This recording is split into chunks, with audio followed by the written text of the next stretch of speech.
intéressant. Ce qui m'intéresse comme philosophe dans la question de la pauvreté, c'est d'abord comment la définir ou comment l'approcher, ensuite qui la définit et quelles sont les conséquences de ces définitions. À force de réflexion, je pense qu'il y a 3 approches de la pauvreté qui sont vraiment intéressantes, surtout très concrètement. C'est que la pauvreté est à la fois un état, c'est à la fois une condition et c'est à la fois une limite, donc une singularité ou une limite qui, voilà, je reviendrai là-dessus. Et ces 3 approches s'entrecroisent mais n'ont pas du tout le même traitement selon qu'on les approche de cette façon-là. Alors, la plus centrale, c'est peut-être la plus subjective, qui est la pauvreté comme limite. Eh bien, c'est le point ou le seuil selon lequel on sort de la ligne dominante de la société.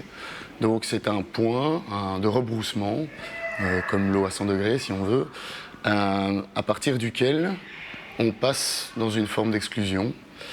Et c'est sur ce point-là que quelque chose de la pauvreté peut être intériorisé. C'est dès l'instant où on se sent par la pauvreté en extérieur d'un cadre donné, à savoir la société ici, ou le bien-vivre économique, que la pauvreté prend corps chez quelqu'un et marque le corps de quelqu'un. D'autre part, on peut, et c'est connecté évidemment, la pauvreté est une forme d'état, d'état dans le sens d'identité de soi.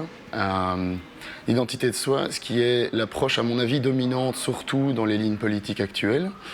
Mais c'est l'approche qu'ont l'aide sociale, typiquement. C'est l'approche sociale de la pauvreté, c'est-à-dire la pauvreté concerne quelqu'un qui est pauvre. Et il est défini comme pauvre, et un tas d'attributs sont désignés ou envoyés vers ce quelqu'un-là.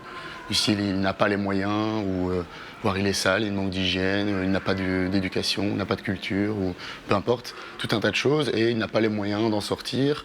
Et si on va plus loin dans une approche plus problématique encore, c'est de sa faute, il est incapable d'en sortir, c'est un fainéant, etc. Il y a tout un tas de déterminations qui s'envoient de ce point de vue-là. Et généralement, l'aide sociale tend à définir de cette façon-là le pauvre pour pouvoir reconnaître un public, et a tendance à l'approcher de ce point de vue-là. Et puis, il y a la pauvreté comme condition, qui, à mon avis, pose vraiment la pauvreté comme un problème politique et qui, à mon avis, est le plus important et le moins approché. C'est-à-dire, la pauvreté est une situation d'inégalité et qui, en tant que telle, devrait être traitée d'un point de vue sociopolitique et économique. C'est-à-dire, il y a des façons de réduire ces inégalités et la pauvreté doit être considérée comme une problématique générale.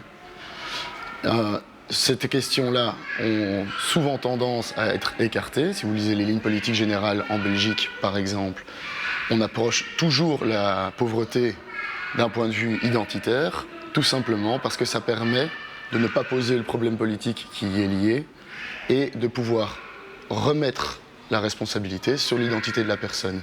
C'est-à-dire donc de pouvoir le criminaliser et de cette façon-là, pouvoir se décharger d'une responsabilité à l'égard de cette pauvreté.